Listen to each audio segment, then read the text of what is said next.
and I'm here to teach you biomolecules for the day and we'll be starting from amino acids today. So हमारा previous में हो चुका है जो वो हमारा क्या क्या हो चुका है बच्चों. प्रीवियस में हमने क्या क्या पढ़ रखा है. बायोमोलिक्यूल्स में हमने डिफाइन करके देखा था कि बायोमोलिक्यूल्स की डेफिनेशन क्या होती है, क्या होता है इस टर्म का मतलब. जल्दी बताओ फटाफट. Quick revision before the exam. Anyone? Biomolecules. What do you understand by this term? थोड़ा फास्ट करेंगे हम, थोड़ा आगे बढ़ना है हम लोग. अभी तो रिविजन ही कर रहे हैं.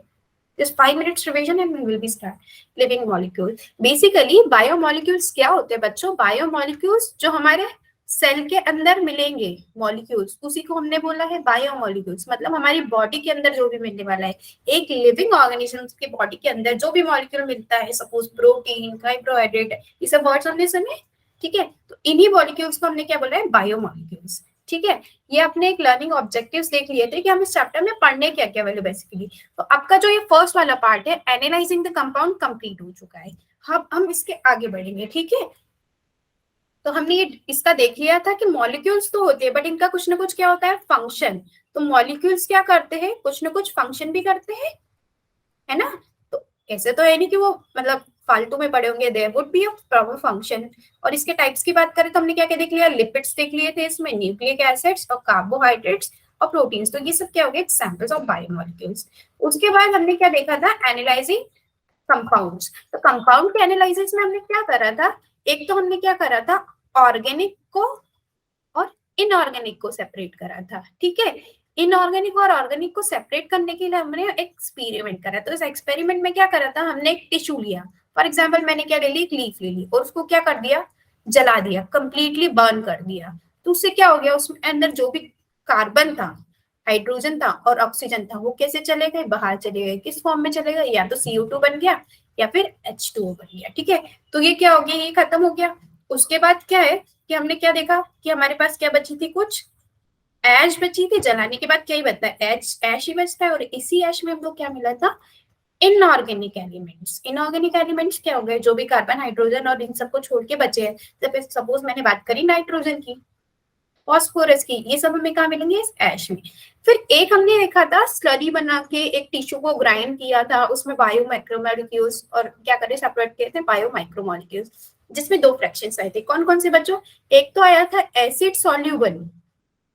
ठीक है, और एक कौन सा आया था बच्चों, एसिड इनसॉल्युबल. ये दो फ्रैक्शंस आए थे, सॉरी इनसॉल्युबल. दो फ्रैक्शंस हमारे कैसे मिले थे, हमने क्या लिया, सबसे पहले एक टिश्यू लिया, उसको ग्राइंड करा. उस ग्राइंड करने में हमें लिविंग एक थिक स्लरी बनानी थी. उस स्लरी को हमने किस मतलब कैसे बनाई थी, हमारे पास कौन सा एक एसिड था, उस एसिड ट्राइक्लोरो एसिडिक एसिड. अब क्वेश्चन आता है कि हमने यही वाला एसिड क्यों यूज करा, कुछ भी यूज कर सकते हैं, लिक्विड तो बनाना है.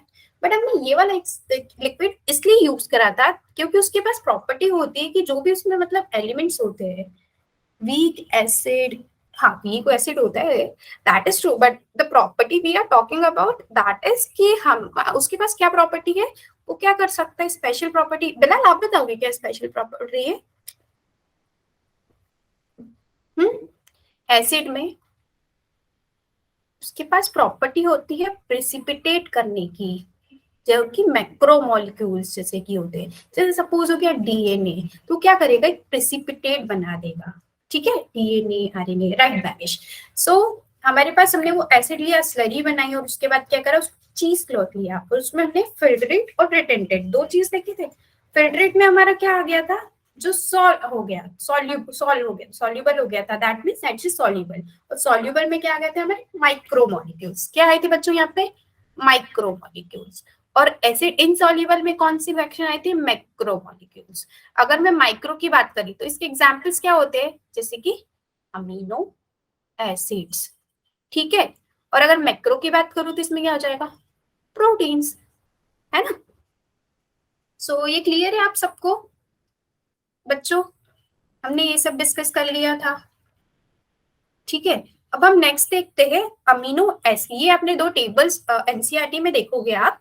इसमें क्या है कि हमने कंपेयर करा था, तो जो नॉन लिविंग और लिविंग मैटर होता है उनके पास एलिमेंट्स तो सेम होते हैं, बस इसमें क्या डिफरेंस होता है, एबेंडेंसी की. ठीक है, तो एबेंडेंसी की डिफरेंस होता है, जो लिविंग में होते हैं वो क्या होते हैं, ज्यादा होते हैं, और अर्थ क्रस्ट में ये जो एलिमेंट्स होते हैं वो कम होते हैं. और यहाँ पे हमारे पास टेबल में कुछ क्या है, एलिमेंट्स, जिसके फॉर्म हमको कहाँ मिलेंगे, ठीक है, हमारी बॉडी के अंदर। अब पॉलीमर और मोनोमर क्या होता है? पॉलीमर और मोनोमर क्या होता है बच्चों, कि पॉली मीन्स मेनी और मोनो मीन्स सिंगल, ठीक है।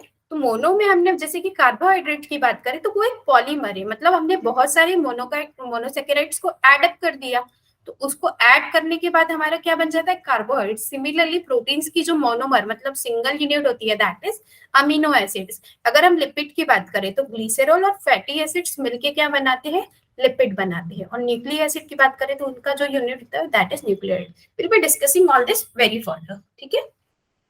आज बच्चों हम पढ़ने वाले हैं अमीनो एसिड्स।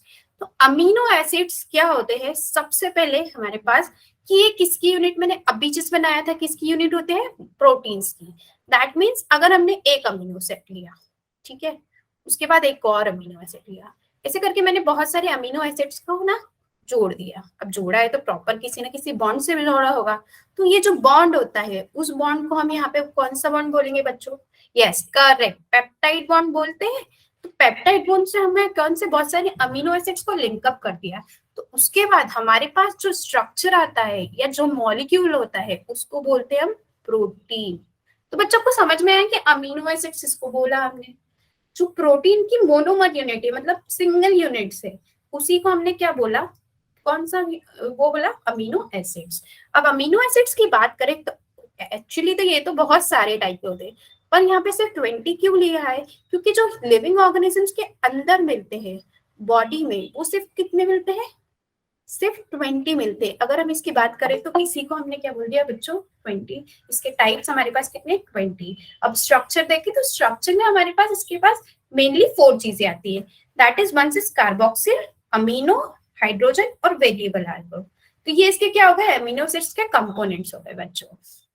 अब यहाँ पे हम स्ट्रक्चर एकदम अच्छे से समझते हैं। हमारे पास 4 पार्ट थे, कौन कौन से, सबसे पहला था हमारे पास कार्बोक्सिलिक एसिड। ये कौन सा बच्चा है ग्रुप, कार्बोक्सिलिक एसिड। ये समझ में है आपके पास। अगर एक कार्बन है तो कार्बन की वैलेंसी कितनी होती है, 4, तो हम एक से इसको 4 चीजों को जोड़ सकते हैं उससे, है ना। तो जो कार्बोक्सिलिक ग्रुप है ये वाला एक फिक्स हो गया, ये हो गया इसका फर्स्ट कंस्टिट्यूएंट। नेक्स्ट की बात करते हैं तो हमारे पास आता है NH2, और इसी NH2 को हम बोलते हैं कौन सा ग्रुप बच्चों, अमीनो ग्रुप। तो सेकेंड कंस्टिट्यूएंट आपको पता चला कि हमारा अमीनो एसिड का जो सेकेंड कंस्टिट्यूएंट है वो कौन सा है, NH2, ठीक है। उसके बाद थर्ड की बात करते हैं तो यहाँ आता है हमारे पास सिर्फ हाइड्रोजन, तो इसी को हमने क्या बोल दिया कि हमारे पास थर्ड ग्रुप जो है वो कौन है, हाइड्रोजन। और लास्टली हमारे पास एक ग्रुप आता है that is R group. R group का मतलब क्या होता है बच्चों, R ग्रुप का मतलब कोई भी कार्बन का कंपाउंड या ओनली सिंपली हाइड्रोजन, इससे मैंने इसे हाइड्रोजन, यहाँ पे क्या लगा दिया मैंने, मिथाइल, इथाइल, C2H5। तो ये सब क्या होगा कि हमारे पास जो R ग्रुप है, तो बच्चों अगर हमारे पास 20 अमीनो एसिड्स है तो वो किस बेसिस पे डिफरेंशिएटेड है, इसी बेसिस पे डिफरेंशिएटेड है कि उनका जो R ग्रुप है दैट इज वेरिएबल। वेरिएबल का मतलब क्या हो गया बच्चों, कि ये वेरी करेगा हर अमीनो एसिड्स में। फॉर एग्जांपल मेरे पास अगर मैं सिंपलेस्ट अमीनो एसिड की बात करूं तो उसमें हमारे पास 3 ग्रुप तो फिक्स है, COOH लगा दिया मैंने, ठीक है, एक H लगा दिया और एक लगा दिया मैंने NH2, ये 3 ग्रुप तो फिक्स है। अब लास्टली हमारे पास कौन सा वेरिएबल ग्रुप आता है, सिर्फ कौन सा, R ग्रुप। तो R ग्रुप की जगह लगा दिया मैंने सिर्फ हाइड्रोजन, और इसी अमीनो एसिड्स को बोलते हैं हम ग्लाइसिन। और ग्लाइसिन को अगर हम और बोले तो इसको क्या बोलते हैं हम, सिंपलेस्ट अमीनो एसिड। सिंपलेस्ट क्यों बोलते हैं, क्योंकि आप इसके कॉन्स्टिट्यूएंट देखो, बिल्कुल जो हाइड्रोजन है वो एकदम सिंपल है, यहाँ पे कोई बहुत कॉम्प्लेक्स सा ग्रुप है क्या, नहीं है ना, इसलिए हम इसको बोलते हैं सिंपलेस्ट अमीनो एसिड। तो आपको इसका स्ट्रक्चर समझ में आ गया। हमारे पास 4 ग्रुप से, 4 ग्रुप में 3 तो फिक्स रहेंगे और जो लास्ट होता है 4 दैट इज R ग्रुप, वो क्या करते हैं, वेरी करते हैं। और इसी बेसिस पे क्या होता है बच्चों, इनकी जो मतलब अलग अलग टाइप के हमारे पास अमीनो एसिड आ जाते हैं, ठीक है। अगर हम बात करते हैं अमीनो एसिड के प्रॉपर्टीज की, तो प्रॉपर्टीज किसी न किसी बेसिस पे होगी। तो हम ये जो केमिकल और फिजिकल प्रॉपर्टीज की बात करें तो इसके पास जो ग्रुप्स है और वही प्रॉपर्टी वो दिखाएगा ऑब्वियसली। तो जो इसके पास अमीनो ग्रुप है, कार्बोक्सिल ग्रुप है और R ग्रुप है, तो मतलब ये जो 3 ग्रुप है इसी के यहाँ पे क्या होगी, इसी के बेसिस पे अमीनो एसिड्स की केमिकल और फिजिकल प्रॉपर्टीज हो गई। सो स्ट्रक्चर क्लियर हो गया है बच्चों, हाँ या ना। आगे बढ़े। Okay cool. अब हम बात करते हैं अमीनो एसिड्स के टाइप की। तो हमारे पास यहाँ पे कौन कौन सी दो क्लासिफिकेशन होते हैं। ठीक है बच्चों, यहाँ पे दो क्लासिफिकेशन हुआ। एक तो हमने कौन कौन सी तीन कैटेगरी डिफाइन कर दी, एसिडिक, बेसिक और न्यूट्रल। अब एसिडिक, बेसिक और न्यूट्रल क्या होता है, आपने पीएच स्केल देखा हुआ है। अगर हमारे पास उसमें क्या हो जाता है, अगर 7 पे आ जाता है तो हम उसको न्यूट्रल बोल सकते हैं, और 7 के अबव आया तो उसको बोल दिया बेस, और 7 के नीचे आया तो उसको हमने क्या बोल दिया, एसिड। इसीलिए इसी बेसिस पे हमारे पास क्या है, तीन टाइप के क्या हो गया, अमीनो एसिड हो गए। Yes Shivansh, acid. ठीक है, तो यहाँ पे हमारे पास एसिडिक, बेसिक और न्यूट्रल हमने बना तो दिए, पर किस बेसिस पे बनाए। तो बच्चों याद करो, भी हमने दो ग्रुप पढ़े थे, एक पढ़ा था COOH और एक पढ़ा था हमने कौन सा बच्चों, NH2।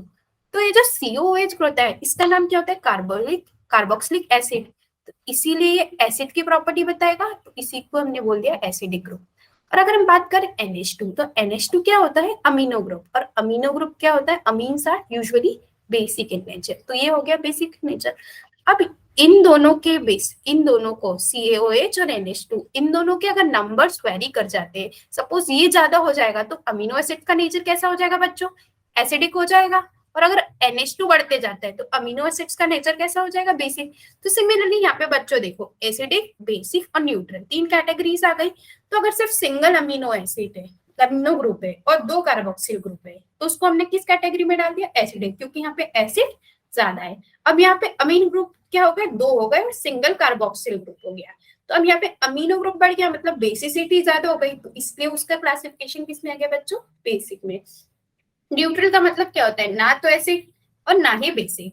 तो दैट मीन्स इसके पास एक अमीनो है और एक कार्बोक्सिल है, तो एक NH2 है और क्या हो गया, एक COOH, तो दोनों मिलके क्या बना देंगे, न्यूट्रल। क्योंकि एक एसिड और एक बेस क्या हो गया, इससे न्यूट्रल हो गया। ठीक है बच्चों, ये तो हमने देख लिया आप अमीनो एसिड्स के टाइप्स। टाइप्स में हमने क्या देखा बच्चों, एक देखा एसिडिक, एक देखा बेसिक, और एक कौन सा देखा बच्चों हमने, न्यूट्रल। ठीक है, तीन कैटेगरीज देख ली, एसिडिक, बेसिक और न्यूट्रल। हमने इसको किस बेसिस पे करा था बच्चों, on the basis of presence of carboxyl group और कौन सा ग्रुप, अमीनो ग्रुप। अब जैसे ये मेरे पास एक कार्बन है, ठीक है, मैंने यहाँ पे एक लगा दिया H, यहाँ पे लगा दिया NH2 और यहाँ पे लगा दिया COOH। अब हमारे पास थर्ड ग्रुप था, दैट वाज वेरिएबल, तो मैंने लगा दिया CH2 COOH। तो इस टाइप के अमीनो एसिड्स को एसिडिक बोला, क्यों बोला बच्चों, कोई रीजन बताएगा मुझे, आपको इस स्ट्रक्चर में ऐसा क्या पेक्युलर दिख रहा है कि मैंने इसको सिर्फ एसिडिक की कैटेगरी में डाला। नोमेन, आदित्य, शिवांश, बिलाल, कोई भी, दानिश, एनीवन। मैम दुबर, करेक्ट बच्चों। यहाँ पे आपको दिख रहा है कि मैंने दो कार्बोक्सिलिक ग्रुप लगाए हैं, दैट मीन्स यहाँ पे क्या आ गया हमारा, ये जो अमीनो एसिड्स है दैट इज एसिडिक। अब हम मैं बेसिक की बात करूँ तो सिमिलरली वही लगा दिया मैंने, एक NH2 लगा दिया इधर, एक लगा दिया H, एक लगा दिया COOH, और उसी के बाद मैंने क्या लगाया यहाँ पे, एक CH2 NH2। ठीक है, तो यहाँ पे अब बताओ कि मैंने इसको बेसिक क्यों बोला, फटाफट फटाफट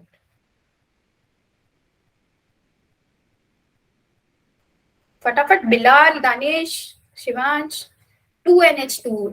ठीक है, अब यहाँ पे NH2 का नंबर बढ़ गया, जिससे बेसिसिटी बढ़ गई और कार्बोक्सिलिक एसिड कम ही है।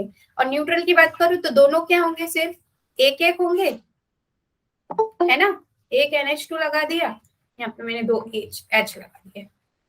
ठीक है, तो यहाँ पे क्या बना, न्यूट्रल। अब हम बात करते हैं, एक तो हमने कैटेगरी पढ़ ली एसिडिक, बेसिक और न्यूट्रल। ठीक है, अब नेक्स्ट कैटेगरी जो हमने पढ़ने वाली है वो क्या है, हमारी बॉडी के अंदर जितने अमीनो एसिड्स प्रेजेंट है और जितने नहीं है उसके बेसिस पे। तो हमने यहाँ पर दो कैटेगरी बोली है, दैट इज इसेंशियल और नॉन इसेंशियल। अब इसेंशियल और नॉन इसेंशियल, इसका मतलब ये होता है कि बच्चों जो हमारे पास बॉडी में अंदर नहीं है, हमें कहाँ से चाहिए, हमारी डाइट से चाहिए। ठीक है, हमारी डाइट में चाहिए, तो अगर हमारी डाइट में ये प्रेजेंट है तो उसको, हमारी डाइट में प्रेजेंट है तो वो हमारी बॉडी में चल जाएंगे, और हमारे पास वो ऑलरेडी नहीं है, मतलब ठीक है हमको बाहर से चाहिए, तो उसके लिए हमने इसको क्या बोला, एसेंशियल। अब नॉन इसेंशियल की बात करें तो ये ऑलरेडी हमारी बॉडी में प्रेजेंट है, कहाँ है, हमारी बॉडी के ऑलरेडी अंदर है, हमको बाहर से नहीं चलने चाहिए। सेमी इसेंशियल भी होते हैं। अगर हम मेजरली बात करें बिलाल, तो हमारे पास दो ही कैटेगरी है, इसेंशियल और नॉन इसेंशियल। इसेंशियल में जो हमारे पास है वो हमारे पास बॉडी के अंदर नहीं है, बट हमें कहाँ से चाहिए, आउटसाइड रिसोर्सेज से चाहिए, ताकि हमारे पास बॉडी की जो हमारी मेटाबॉलिक रिएक्शन है वो कंटिन्यूटी होती चाहिए। ठीक है, तो इसेंशियल और नॉन इसेंशियल आपको दो कैटेगरी मेजरली पे ध्यान देना है। इसके लिए इसेंशियल के लिए हमें कहाँ फूड रिसोर्सेज के पास जाना पड़ेगा ताकि हम उसको अंदर ले सके, और एक हमारे पास होता है नॉन इसेंशियल जो हमारी बॉडी में ऑलरेडी प्रेजेंट है, तो हम क्यों लेंगे, दैट मीन्स हमको उसको बाहर से नहीं चाहिए। तो ये हमारी खुद बॉडी प्रोड्यूस कर रही है, कैसे, प्रोटीन को ब्रेक डाउन कर रही है। हमने क्या बोला था कि अमीनो एसिड्स मिल मिल के क्या बने हमारे पास, प्रोटीन बना है। तो अगर हम प्रोटीन को तोड़ देंगे तो हमारे पास अमीनो एसिड्स आ जाएंगे, सिमिलरली ऑपोजिट। ठीक है, और it must be obtain from outside, हम हमारी बॉडी में है ही नहीं, that means we need to take it from the outside ना। ठीक है, हमने फूड खाया, हमारे पास कुछ अमीनो एसिड चलेगा। इनके एग्जांपल्स की अगर हम बात करें तो यहाँ पे दो हमारे पास एग्जांपल्स लिखे हैं, दैट इज ल्यूसीन और ऑस्टिलेशन, मतलब ये हमारी बॉडी में प्रोड्यूस नहीं होता है, we need to take it from outside sources. ठीक है, और दूसरा होता है नॉन इसेंशियल जो हमारी बॉडी में already present, that is adenine, arginine and asparagine. आप इसके एग्जांपल्स एक बार देख लेना, बाकी ये कैटेगरीज में आपको बस इतना से याद रखना है कि जो हमारी बॉडी में ऑलरेडी प्रेजेंट है, we need not to take it from the outside resources, this those are categorized as non essential. But जो हमारी बॉडी में नहीं है, हमें का फूड रिसोर्सेज के ऊपर डिपेंडेंट होना पड़ रहा है, तो दोज आर एसेंशियल। ठीक है, अभी हमने सबसे स्टार्टिंग में बात करी थी, हाँ हाँ श्योर, इसका पीडीएफ पूरा मिल जाएगा आपको, सारे नोट्स मिल जाएंगे, रिकॉर्डिंग मिल जाएंगे। ठीक है, नेक्स्ट हम बात करते हैं बच्चों ज्वीटर आयन की। मुझे किसी ने स्टार्टिंग में ज्वीटर आयन बताया था, किसने बोला था, आई डोंट रिमेम्बर, किसने बोला था, जल्दी से बताओ मुझे। अच्छा आदित्य, आपने ज्वीटर आयन बोला था, तो ज्वीटर आयन का मतलब क्या होता है आपको पता है? या बी वाला ज्वीटर आयन है, बट आदित्य आप बताओ मुझे, ज्वीटर आयन सब समझते क्या हो, सिर्फ अमीनो एसिड्स को ही हम बोलेगा क्या? लेट मी क्लियर, ठीक है, पॉजिटिव नेगेटिव। स्वीटर आयन का मतलब कोई भी मॉलिक्यूल, कैसा भी मॉलिक्यूल जिसके पास क्या हो, एक तो पॉजिटिव चार्ज हो और एक नेगेटिव चार्ज हो, मतलब एक ही जो हमारे पास क्या हो, एक ही कंपाउंड हो, मॉलिक्यूल हो, कुछ भी हो, उसमें क्या होता है, हमारे पास पॉजिटिव चार्ज भी आ जाता है और नेगेटिव चार्ज भी आ जाता है, तो उसी को हम क्या बोलते हैं, ज्वीटर आयन। अभी आपको इस स्ट्रक्चर में बी वाले में दिख रहा है, ये क्या, एक पॉजिटिव और नेगेटिव साइन, इसलिए हमने इसको बोला है कौन सा फॉर्म, ज्वीटर आयोनिक फॉर्म। ठीक है बच्चों, अब जैसे कि COOH क्या है, एक एसिड है, ठीक है, तो इसका जो H है वो डोनेट कर सकता है ना, और इसने दे दिया तो इसके पास क्या बच गया, माइनस। ठीक है, अब NH2 ग्रुप है, इसके पास क्या है कि एक एक्सेप्ट कर सकता है, एक्सेप्ट कर लेगा तो ये क्या बन जाएगा, NH3 प्लस, तो इसने इसका H दे दिया COO ने और NH2 ने ले लिया, तो यहाँ पे पॉजिटिव और नेगेटिव दोनों सही से यहाँ पर आ गए, तो that means this form is said to be which form, zwitterionic form. और ये सिर्फ ऐसा नहीं है कि सिर्फ अमीनो एसिड्स में हुए, अगर कोई भी मॉलिक्यूल जिसमें पॉजिटिव साइन और नेगेटिव साइन दोनों वहीं के वहीं प्रेजेंट है, तो उसी को हमने क्या बोल दिया, स्वीटर आयन। तो अमीनो एसिड की अगर हम बात करें तो उनका जो नेचर होता है that is zwitterionic. Zwitterion मतलब एक पॉजिटिव एक नेगेटिव एक ही मॉलिक्यूल में। ठीक है, आगे बढ़े, कोई confusion till now? Essential amino acid amine और नॉन इसेंशियल या एसिडिक बेसिक सब कुछ क्लियर होते जा रहा है, स्ट्रक्चर हमें समझ में आ गया था, ये भी हम सब अगर सब समझ में आ गया, डन, कूल। अब हमने पढ़ तो सब कुछ लिया है, अब मुझे ये बताओ कि क्वेश्चंस फटाफट बताओ, अभी आपको सब कुछ समझ में आया ना, तो अब मेरे को बताओ कि सिंपलेस्ट अमीनो एसिड कौन सा है, option ABCD in front of you. Question 1 glycine, बेटा ठीक है, your answer is correct, that is glycine, पर क्यों है, जल्दी से बताओ, I need complete answer.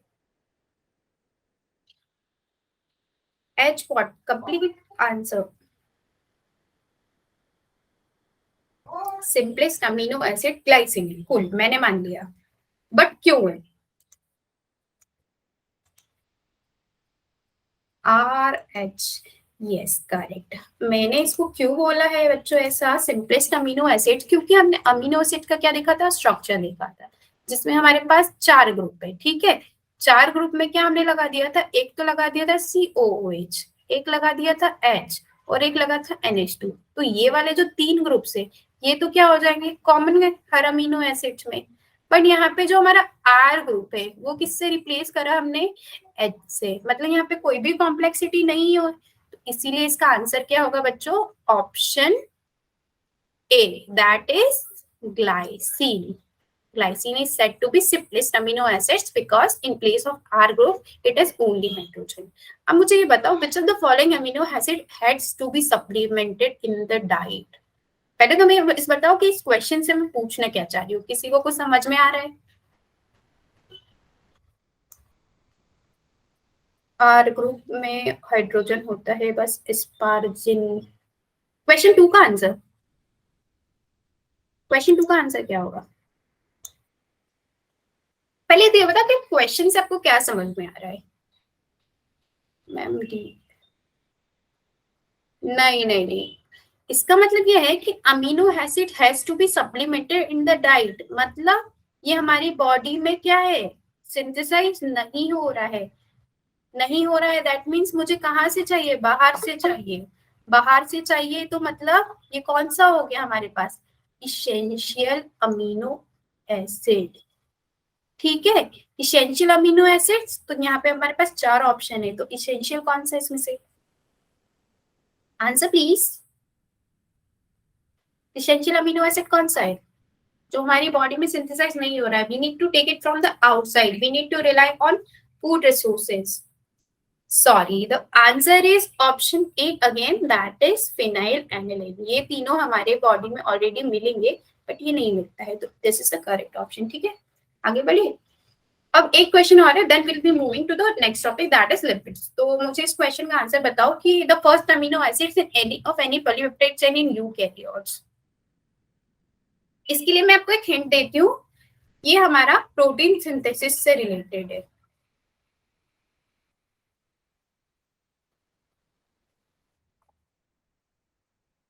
Yes, correct option is B, but क्यों बी, क्यों?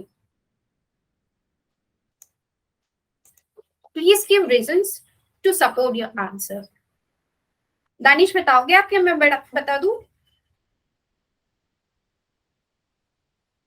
देखो बच्चों, प्रोटीन सिंथेसिस मतलब ट्रांसलेशन, एक प्रोसेस होता है हमारे सेंट्रल डॉगमा में, हमने 3 प्रोसेस पढ़ेंगे next year, that is transcription, translation और रेप्लिकेशन। ठीक है, नो वरीज, नहीं पता तो आप धैर्य पढ़ियो।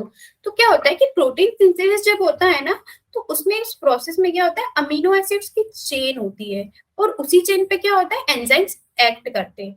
हमेशा जो फर्स्ट वाला होता है ना amino acids, that is methionine. अगर मिथ्योनिन नहीं होगा ना तो प्रोसेस आगे बढ़ेगा ही नहीं, आगे ही नहीं बढ़ेगा। मतलब एंजाइम को क्या चाहिए, सबसे पहला अमीनो एसिड अगर मिथ्योनिन है उसमें, उस प्रोटीन में, तो ही वो रिकॉग्नाइज कर पाएगा और बनाएगा। तो इसीलिए इसका आंसर क्या होगा, बी।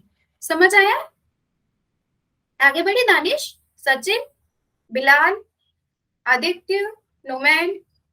ठीक है, अब बच्चों हम नेक्स्ट बात करने वाले लिपिड्स की। अभी हमने क्या देखा था, अमीनो एसिड्स। ठीक है, अगर हम लिपिड्स की बात करें तो आपने फैट वर्ड सुना है, फैट सुना है, वैट सुना है, तो ये सब किस कैटेगरी में आते हैं, लिपिड के। लिपिड क्या होता है, एक बायो मैक्रोमोलिक्यूल होता है। ठीक है, हमने सबसे पहले जो कैटेगराइजेशन किया था बायो मैक्रोमोलिक्यूल और बायो माइक्रोमोलिक्यूल का, उसमें देखा था कि लिपिड क्या होता है, मैक्रो। बट लिपिड का जो वेट होता है वो बायो मैक्रोमोलिक्यूल की कैटेगरी में नहीं होता है, इसका जो वेट होता है वो 800 डाल्टन से भी लेस होता है। ठीक है, बट इसको हमने इस कैटेगरी में क्यों डाला, क्योंकि इसकी जो प्रॉपर्टी है वो किस में आया था, हमारा एसिड इनसॉल्युबल फ्रैक्शन में।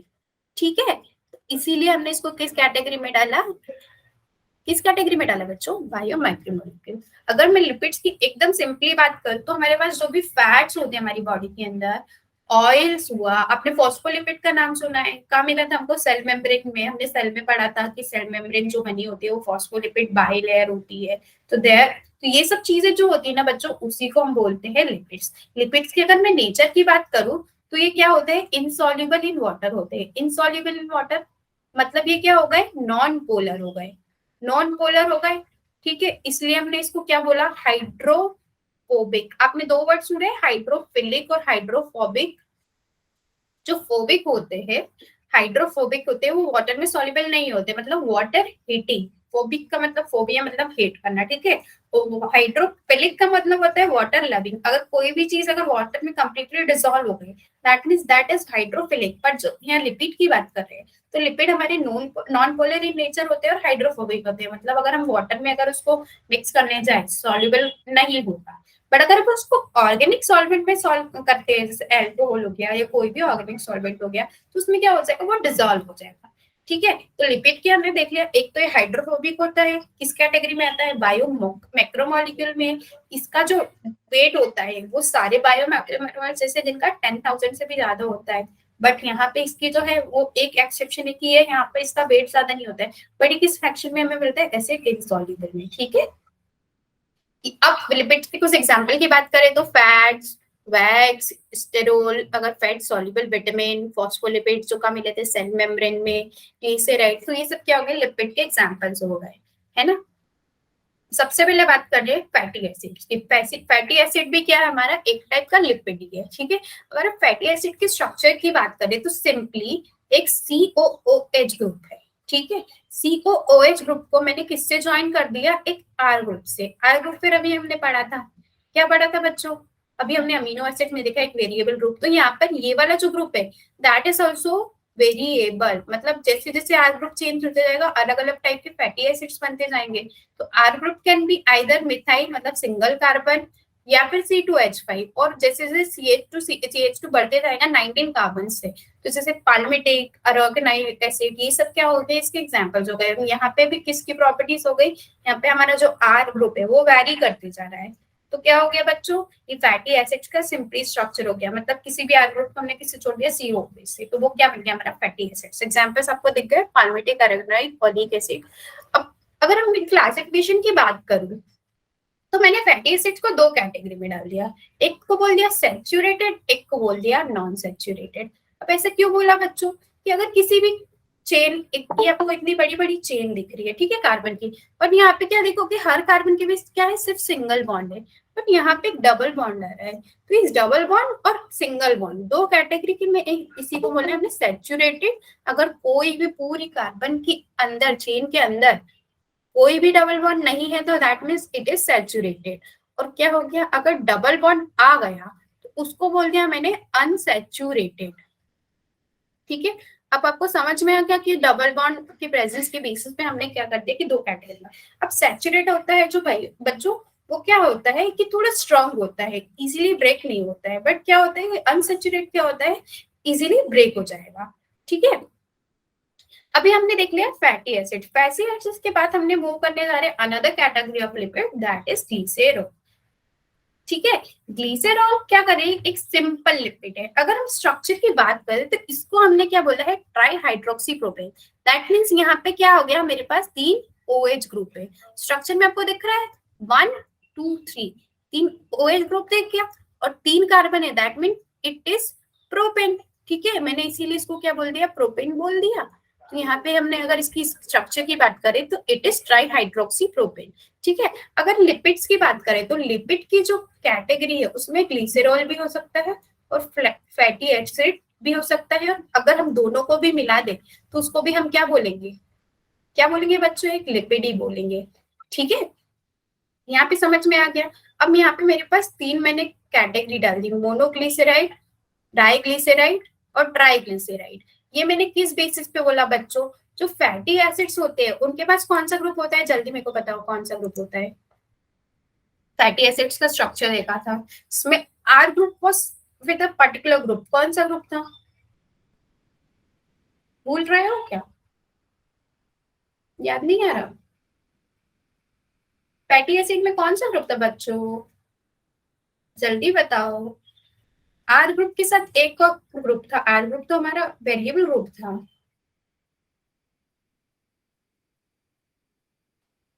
कार्बोक्सिलिक कार्य, चलो बिलाल को तो याद है। यूं यार भूल रहे हो क्या, समझ नहीं आ रहा है। COH correct. तो हमारे आर ग्रुप के साथ क्या हो रहा था, COOH ग्रुप अटैच हो रहा था, ठीक है। तो ये हमारा एक फैटी एसिड हो गया। तो ऐसे ही हमने क्या करा कि फैटी एसिड्स के नंबर अगर इंक्रीज करते गए, सिंगल है तो उसको क्या बोल दिया, मोनो। ये यहाँ पे देखो, अब ग्लिसरॉल आपको दिख रहा है, यहाँ पे एक फैटी एसिड लगाया, फिर मैंने दो लगा दिए फैटी एसिड्स, तो क्या बोल गया, डाई। ठीक है, और अगर मैंने लगा दिए तीन तो वो क्या बोल गया, ट्राई। ठीक है, तो फैटी एसिड्स के प्रेजेंस में, मतलब एक फैटी एसिड लगा है, दो लगे हैं या तीन लगे हैं, तो उसी के बेसिस पे हमने क्या बोल दिया, मोनो, डाई और ट्राइग्लिसराइड। ठीक है, इसको हम क्या बोल सकते हैं, फैट्स और ऑयल बोलते हैं on the basis of melting point. Melting point मतलब ऑयल का जो मेल्टिंग पॉइंट होता है वो क्या होता है, लो होता है, लो मेल्टिंग पॉइंट होता है। इसीलिए क्या करते हैं, रूम टेम्परेचर पे क्या होते हैं, लिक्विड होते हैं। क्या होते हैं बच्चों, लिक्विड। ठीक है, इसीलिए ऑयल रूम टेम्परेचर पे क्यों लिक्विड होते हैं, क्योंकि उनका जो मेल्टिंग पॉइंट होता है वो लो होता है। ठीक है, कैन वी मूव फर्दर, आगे बढ़े बच्चों, यस और नो। ठीक है, अब बात करेंगे फॉस्फोलिपिड की बच्चों। तो फॉस्फोलिपिड जो हमको कहाँ मिला था, फॉस्फोलिपिड जल्दी बताओ कहाँ मिला था, कहाँ सुना है आपने phospholipid word, correct, cell membrane में। ठीक है, cell membrane is made up of phospholipid bilayer, अपने बहुत याद करा है। ठीक है, तो हमको ये सेल मेम्ब्रेन या प्लाज्मा मेम्ब्रेन नहीं मिला था, तो फॉस्फोलिपिड क्या एक टाइप का लिपिड है, जिसको हमने एक और वर्ड बोल दिया है फॉस्फो एसाइल ग्लिसरॉल। इसमें क्या होता है, फैटी एसिड का स्टेरिफिकेशन हो सकता है, स्टेरिफाइड हो सकते हैं, और फॉस्फोएस्टर यहाँ पे बॉन्ड प्रेजेंट होता है। अगर हम यहाँ पे बॉन्ड की बात करें, यहाँ पे कौन सा बॉन्ड प्रेजेंट होता है बच्चों, फॉस्फोएस्टर बॉन्ड। ठीक है, फॉस्फोएस्टर बॉन्ड हमको कहाँ पे मिलेगा, कहाँ पे मिलेगा, डीएनए में मिलेगा। ठीक है, डीएनए स्ट्रक्चर जब देखेंगे उसमें डिस्कस करेंगे। तो ये लिपिड कंटेनिंग फॉस्फेट ग्रुप, मतलब अभी तक लिपिड में क्या चल रहा था बच्चों, अभी तक लिपिड में क्या चल रहा था, लिपिड में हमने क्या क्या देख लिया था, एक तो देखा था फैटी एसिड। ठीक है, और एक कौन सा देखा था, ग्लिसरॉल। ग्लिसरॉल में कौन सा ग्रुप था, ओ ओएच ग्रुप से। ठीक है, तीन, यहाँ पे कौन सा ग्रुप था, COOH, और यहाँ पे अब हमारे पास एक और कौन सा आ गया, फॉस्फेट ग्रुप। ठीक है, फॉस्फेट ग्रुप भी आ गया, तो यहाँ पे हमारे कौन सा आ गया बच्चों, यहाँ पे ये कौन सा हो गया, अगर फॉस्फेट ग्रुप प्रेजेंट है तो उसी को हमने बोल दिया फॉस्फोलिपिड। फॉस्फोलिपिड हमें कहाँ मिलेगा, सेल मेम्ब्रेन के अंदर। ठीक है, अब लिपिड को एक बार पूरा थोड़ा रिवाइज करवा देती हूँ मैं। ठीक है, मैं बात कर रही हूँ अब लिपिड की। अब मुझे आप फटाफट आंसर देंगे कि हमने लिपिड में क्या क्या पढ़ा है। ठीक है, लिपिड नॉन पोलर होते हैं या पोलर होते हैं, जल्दी बताओ। नॉन पोलर होते हैं, दैट मीन्स क्या हो, हाइड्रोफोबिक है, हाइड्रोफिलिक है, non polar, correct. That means ये क्या हो गए, हाइड्रोफोबिक हो गए। ठीक है, ये किस में डिसॉल्व होते हैं, अगर वाटर में डिसॉल्व नहीं होंगे तो, soluble in alcohol, that is an organic solvent। ठीक है, उसके बाद मैं बात करूं, ये बायो मैक्रोमोलिक्यूल है कि माइक्रोमोलिक्यूल है, माइक्रो है कि मैक्रो, करेक्ट। इनका वेट की बात करूं तो वेट कितना होता है,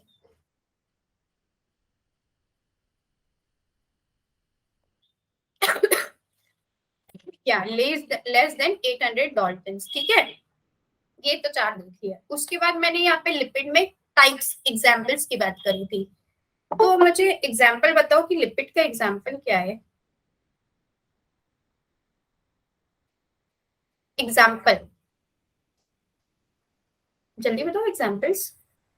यस, पाल्मेटिक एसिड एक टाइप का क्या है बच्चों, फैटी एसिड है। तो इसके एग्जाम्पल की बात करूँ तो यहाँ पे क्या आ जाएगा, फैटी एसिड। उसके अलावा और क्या पढ़ा अभी हमने, क्या पढ़ा फटाफट बताओ, फैटी एसिड के अलावा, ग्लिसरॉल।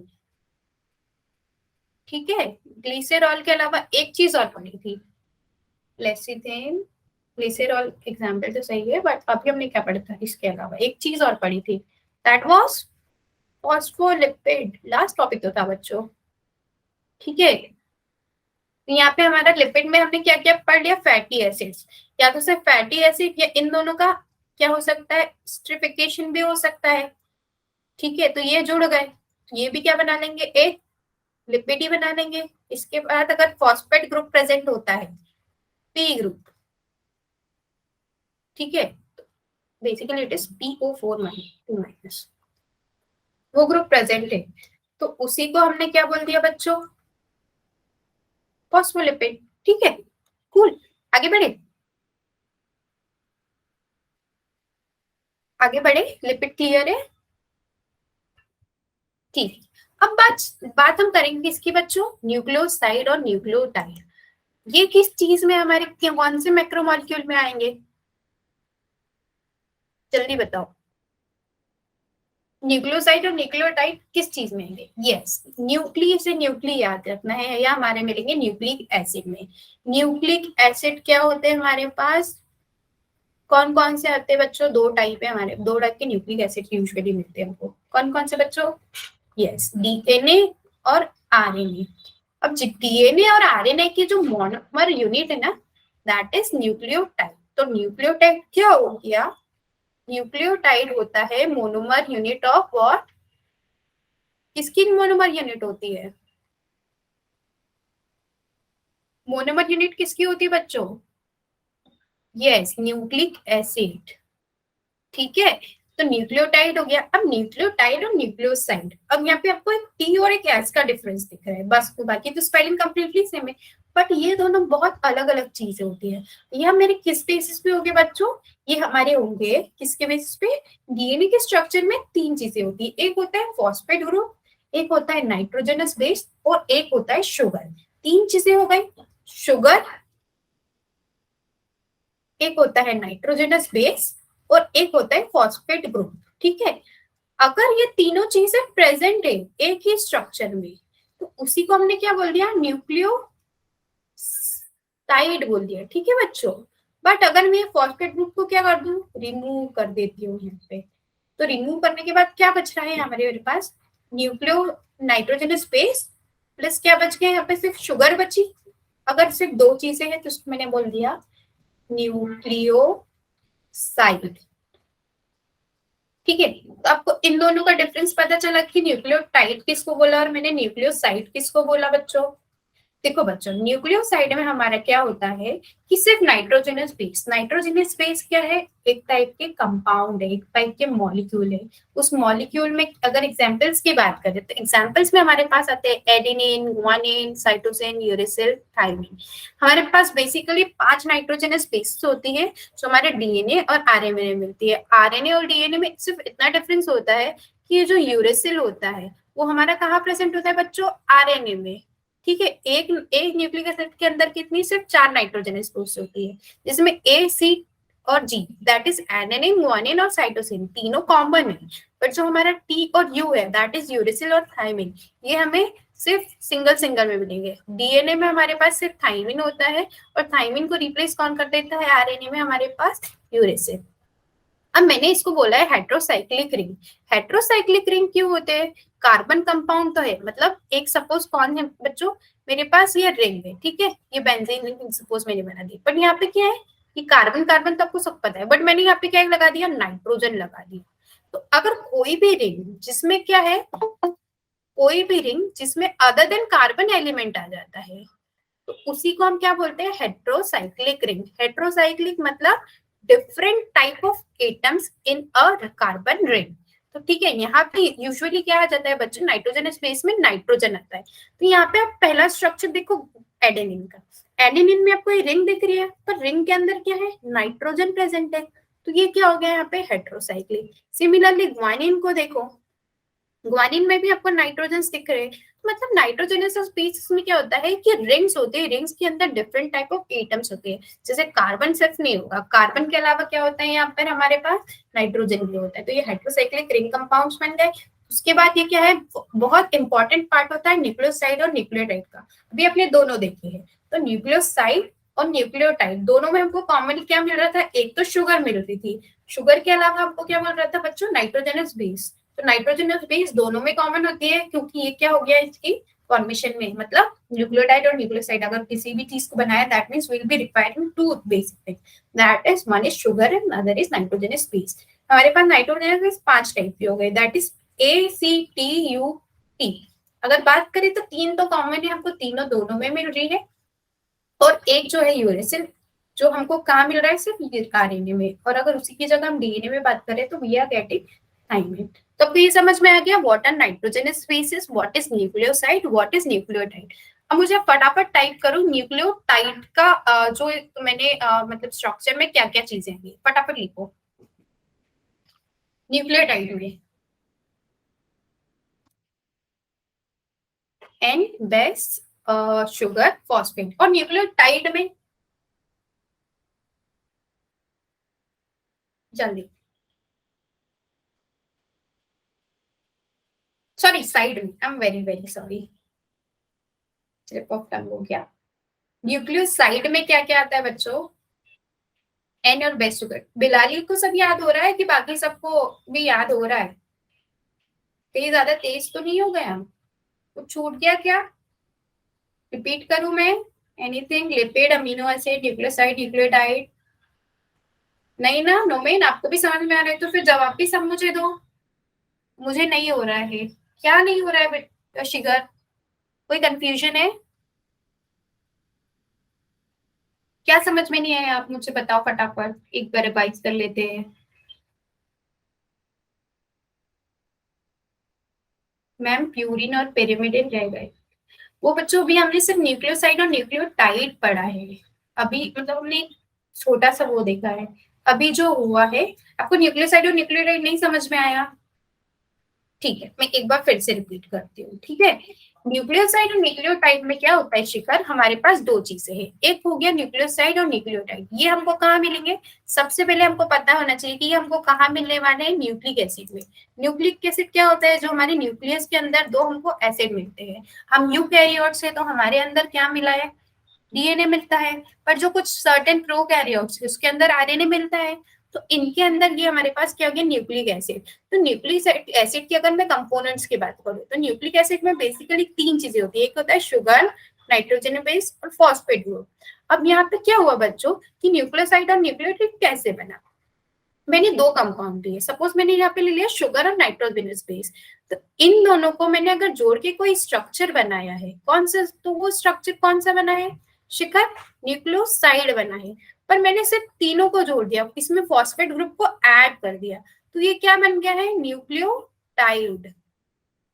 अब समझ में आया शिखर क्या हुआ, मतलब मैंने 3 चीजें ली, एक शुगर ली विच कैन बी डीऑक्सीराइबोस और राइबोस, ठीक है, नाइट्रोजनस बेस ली दैट इज AgTCUT, मतलब इसमें से कोई सा भी एक हो गया, तो मैंने नाइट्रोजनस बेस लिया, शुगर लिया, 2 चीजें ली और एक फॉस्फेट ग्रुप लिया। अब इन तीनों को क्या करा, मैंने जोड़ दिया, अगर तीनों को जोड़ दिया तो मेरे पास जो स्ट्रक्चर बन रहा है उसको मैंने क्या बोल दिया, न्यूक्लियोटाइड।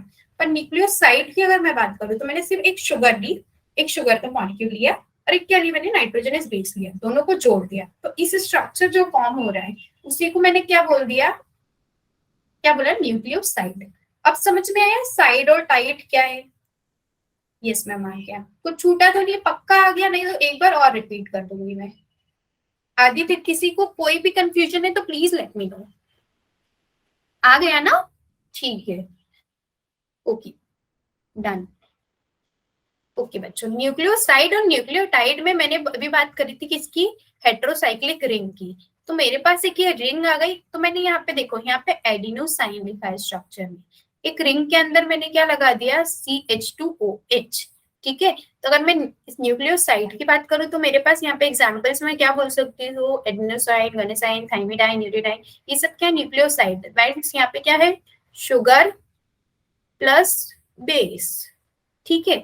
अब यहाँ पे आपको एक स्ट्रक्चर दिख रहा है नीचे वाला, उसमें एक फॉस्फेट ग्रुप भी आ गया है, तो इसी फॉस्फेट ग्रुप की वजह से मैं इसको क्या बोलती हूँ, न्यूक्लियोटाइड बोलती हूँ, ठीक है। इसमें मेरे पास क्या आ गया है यहाँ पे, बेस प्लस शुगर, एक चीज और आई थी, कौन सा, जो हमारा लेटेस्ट आया है, दैट इज फॉस्फेट ग्रुप। आपको स्ट्रक्चर से क्लियर हो रहा है बच्चों, यहाँ पे क्या है, क्या है यहाँ पे फर्स्ट वाले स्ट्रक्चर में? दो ही चीजें, एक तो शुगर है और एक क्या है, रिंग है। बट नेक्स्ट वाले स्ट्रक्चर में तीन चीजें आ गया, ठीक है। तो अब अगर मैं बॉन्ड की बात करूँ तो ये जो फॉस्फेट ग्रुप होता है वो क्या शुगर से अटैच होता है। अटैच किस बॉन्ड की वजह से होगा? जो यहाँ पे हम बात करते हैं बॉन्ड की, दैट इज फॉस्फोडाइस्टर बॉन्ड। कौन सा बॉन्ड होता है बच्चों? बॉन्ड की अगर मैं बात करूं तो यहाँ पे मेरे पास मिलता है phosphodiester bond. Yes, ठीक है। सो अब मैं यहाँ पे बॉन्ड देख लिया है कि जो फॉस्फेट ग्रुप है वो किससे अटैच होगा? शुगर मॉलिक्यूल से। It attaches with the sugar. किसके साथ अटैच हुआ? हमारा जो फॉस्फेट ग्रुप होगा वो शुगर के साथ हो गया। It attaches with sugar with the type of bond it forms, that is phosphodiester bond. ठीक है। तो न्यूक्लियोसाइड कैसे बना, न्यूक्लियोटाइड कैसे बना, आपको समझ में आया? आपको तीन चीजें बस याद रखनी है, that is sugar, nitrogenous base और कौन सा ग्रुप? एक फॉस्फेट ग्रुप। अगर बस सिंपली याद करो फॉस्फेट ग्रुप है तो दैट इज न्यूक्लियोटाइड, और अगर नहीं है तो आप उसको क्या बोल देंगे? न्यूक्लियोसाइड। मतलब पी और टी याद कर लो, पीटी याद कर लो सिमिलर। तो इससे क्या होगा कि पी अगर है तो वो टी ही होगा, that means P means phosphate group, और T means tide, that is nucleotide. ठीक है, पीटी याद करो तो आपको याद आ जाएगा, और जो भी बचा है आपको साइड में डाल देना है। ठीक है, are we clear with everything we have learn today? आपको अभी तक कोई कंफ्यूजन है? नहीं ना? न्यूक्लियोसाइड और न्यूक्लियोटाइड और सब कुछ क्लियर है। अब बात करते हैं बच्चों हम न्यूक्लिक एसिड की। न्यूक्लिक एसिड अभी हमने पढ़ा था कि किसकी, उनकी मोनोमर जो यूनिट्स है। तो इसका मोनोमर क्या है आप मुझे बताओगे, अब मैं नहीं बोलूंगी आप बोलोगे। मोनोमर है वो क्या है बच्चों न्यूक्लिक एसिड का? जल्दी बताओ।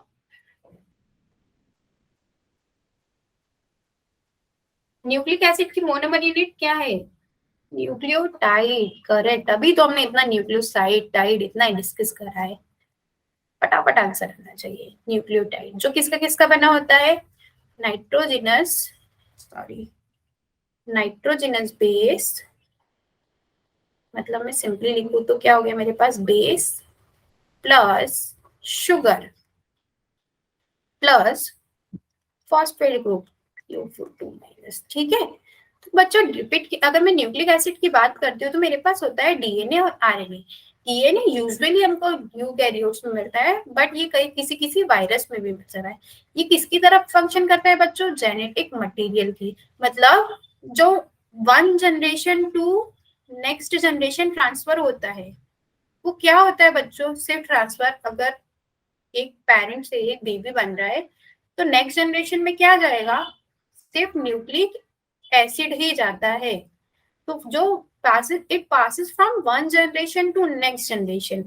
कैसे पास आउट होता है? जैसे जब गैमेट्स बनते हैं तो गैमेट्स के अंदर क्या होता है? सिर्फ न्यूक्लिक एसिड होता है। और अगर गैमेट्स यूनाइट हो गए तो यूनाइट होकर क्या बना लेते हैं? वो जाइगोट बना लेते हैं। और जाइगोट में क्या होता है? जेनेटिक। मतलब एक पूरी ह्यूमन बॉडी सपोज, तो उसका जो नेक्स्ट इसकी जनरेशन आती है उस नेक्स्ट जनरेशन में अगर ह्यूमन बॉडी से नेक्स्ट जनरेशन बनने के लिए हमें जो भी एकदम basic material one and only thing चाहिए, दैट इज न्यूक्लिक एसिड। और न्यूक्लिक एसिड को ही बोल दिया हमने जेनेटिक मटेरियल।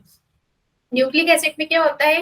मतलब एक पेरेंट का पूरा जो जेनेटिक मटेरियल उसको मैंने हाफ में डिवाइड कर दिया, और सारे जो कैरेक्टरिस्टिक थे अगर एक पेरेंट की, तो that would be transfer in the next generation through which genetic material. मतलब जेनेटिक मटेरियल क्या हो गया? मतलब एक बेसिक यूनिट ऑफ लाइफ हो गई। अगर जेनेटिक मटेरियल है तो हम उसको लिविंग नहीं बोलते हैं।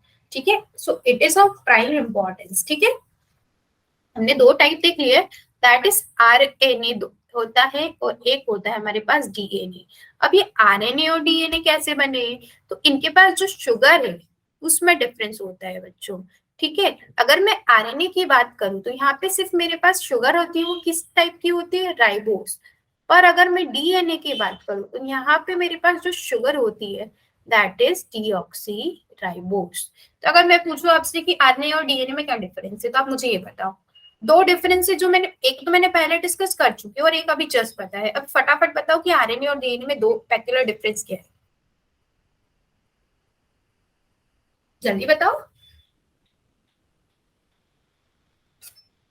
एनीवन? अभी जस्ट बताया बच्चों मैंने, दानिश, बिलाल, आदित्य, एडेनिन, थायमिन। ठीक है, मतलब बिलाल कहना चाह रहा है कि यहाँ पे नाइट्रोजनस बेस का डिफरेंस होता है। आरएनए में कौन सा नाइट्रोजनस बेस मिलता है? ठीक है, थायमिन जो होगा वो हमारा डी। ये वाला स्लाइड रिपीट करूं नोमेन, या फिर पुराना वाला रिपीट करूं? ये वाला नहीं समझ में आया या पहले वाला रिपीट करूं नोमेन? डीएनए यूकैरियोटिक होता है। हाँ that is true, but DNA हमको कहीं कहीं ना वायरस में भी मिल जाता है विच इज नॉन लिविंग, ये वाला ना। ठीक है, नॉर्मल। चलो मैं स्टार्टिंग से कहानी शुरू करती हूँ किसकी, न्यूक्लिक एसिड की। अगर मैं न्यूक्लिक एसिड की बात करूँ तो न्यूक्लियस से आपको न्यूक्लियस वर्ड याद आ रहा है, मतलब न्यूक्लियस के अंदर जो हमारा एसिड मिलने वाला है उसी को हमने क्या नाम दे दिया, न्यूक्लिक एसिड। नो में ये समझ में आया कि न्यूक्लिक एसिड का मतलब क्या हो गया, मतलब the thing which is present किसके अंदर, inside the nucleus of a cell. इसकी अगर हम ऑकरेंस की बात करें तो ये क्या मिलेगा, न्यूक्लियस के। अब ये हमारे पास जो होते हैं दो टाइप के न्यूक्लिक एसिड होते हैं, दैट इज डीएनए और एक होता है आरएनए। ठीक है, हमारे पास दो न्यूक्लिक एसिड होता है। अब मैं बताऊं कि जब बच्चों जाइगोट फॉर्मेशन होता है, जब एक जनरेशन से नेक्स्ट जनरेशन का फॉर्मेशन होता है, तो फर्स्ट वाले से मतलब पेरेंट से प्रोजेनी को क्या ट्रांसफर हो रहा है, सिर्फ न्यूक्लिक एसिड। तो इसीलिए मैंने बोला था कि एक जनरेशन से जो नेक्स्ट जनरेशन को पास होता है that is only nucleic acid. मतलब न्यूक्लिक एसिड डीएनए के अंदर सारे जो कैरेक्टर्स होते हैं हमारे फिजिकल, या मतलब जो भी, जैसे कि मेरा हेयर टाइप हो गया, ठीक है, हेयर टाइप हो गया, बॉडी कलर हो गया, तो ये सब जो कैरेक्टर्स है, जो इसके अंदर जीन्स होते हैं, जीन्स आपने एक वर्ड सुना होगा, तो यही जीन क्या होता है, ट्रांसफर होता है। जैसे एक हेयर कलर का जीन हो गया, एक हेयर टाइप का हो गया, एक स्किन कलर का जीन हो गया, तो ये सब कंस्टिट्यूट किसके अंदर, न्यूक्लिक एसिड के अंदर आती है। मतलब एक पेरेंट से प्रोजेनी को जो ट्रांसफर हो रहा है जो भी material, that is one and only thing, that is nucleic acid. अब न्यूक्लिक एसिड की मैंने बात करी तो यहाँ पे हमने दो टाइप पढ़ लिया, दैट इज डीएनए और एक हो गया आरएनए। अब ये दो टाइप क्यों है, यहाँ पे कुछ ना कुछ तो दोनों के बीच में डिफरेंस होगा। अगर मैं डिफरेंस की बात करती हूँ तो इनमें क्या होता है, डिफरेंस की बात करूँ तो डिफरेंस में हमारे पास क्या आता है बच्चों, यहाँ पे एक तो शुगर में डिफरेंस होगा और एक डिफरेंस किस में होता है मेरे पास, नाइट्रोजनस बेस में। ठीक है, genes available in DNA, genes जो होते हैं ना, वो जीन्स हमारे किस में होंगे, दोनों में होंगे, तभी तो वो जेनेटिक मटेरियल कहलाएंगे। जीन्स वाला जो पार्ट है वो आपको next year molecular basis of inheritance, हमारे पास एक चैप्टर है उसमें आपको पूरा क्लियर हो जाएगा, दैट इज उस बेसिस ऑफ इनहेरिटेंस में हमको पूरा डीएनए और आरएनए को डिस्कस करना है, क्या होता है कैसे होता है। तो अभी के लिए बस ये याद कर लो कि डीएनए में अंदर जीन्स बने होते हैं। और अगर हम बेसिक यहाँ पे हम बायोमोलिक्यूल पढ़ रहे हैं तो हमारे पास बेसिक चीजें क्या हो गई, हमारे पास इसके केमिकल कंपोजिशन पढ़ना है। तो केमिकल कंपोजिशन में हमारे पास यहाँ पे तीन चीजें आती है, दैट इज बेस और शुगर और PO4 minus, that is phosphate group. ठीक है, यहाँ पे हम केमिकल कंपोजिशन की बात कर रहे हैं, तो हमारे पास ये क्या हो गया कि एक हिस्से क्या बनेगा, एक न्यूक्लियोटाइड। ऐसे ही मैंने बहुत सारे न्यूक्लियोटाइड को जोड़ दिया। ठीक है, जैसे मैंने अमीनो एसिड्स को जोड़ के क्या बनाया था, कौन सा स्ट्रक्चर बनाया था, कौन सा स्ट्रक्चर बनाया था, अमीनो एसिड्स को जोड़ के प्रोटीन बनाया था। ठीक है, yes correct Bilal Danish, protein. तो इसी ऐसे ही मैंने सिमिलरली बहुत सारे क्या कर दिया, न्यूक्लियोटाइड्स को जोड़ दिया। तो इसको मैंने जोड़ के प्लस प्लस प्लस प्लस बहुत सारे जोड़ दिए, तो इसको जोड़ के जो मैंने स्ट्रक्चर मिला है ना मेरे को, उसी को मैंने क्या बोल दिया बच्चों, न्यूक्लिक एसिड। ठीक है, इसलिए मैं इसको मोनोमर यूनिट बोल रही हूँ कि मैंने मोनो मीन्स होता है सिंगल और पोली मतलब होता है मेनी। पॉलीमर ये किसका हो गया, पॉलीमर हम इसको बोल सकते हैं। अब न्यूक्लिक एसिड की बात करूँ तो ये भी क्या होता है, एक टाइप का बायो मैक्रोमोलिक्यूल ही होता है। अब मैंने यहाँ पे डिफरेंस आपसे पूछा था, जो एक होता है शुगर के बेसिस पे, तो शुगर के बेसिस पे अगर मैं बात करूँ तो जो आरएनए होता है उसमें कौन सी शुगर होती है, राइबोस शुगर होती है। पर जो डीएनए होता है उसमें डीऑक्सी राइबोस होती है। तो कोई आपसे डिफरेंस पूछेगा कि डीएनए और आरएनए में शुगर की बेसिस पे डिफरेंस बताओ, तो आप क्या बोलोगे, जल्दी बताओ।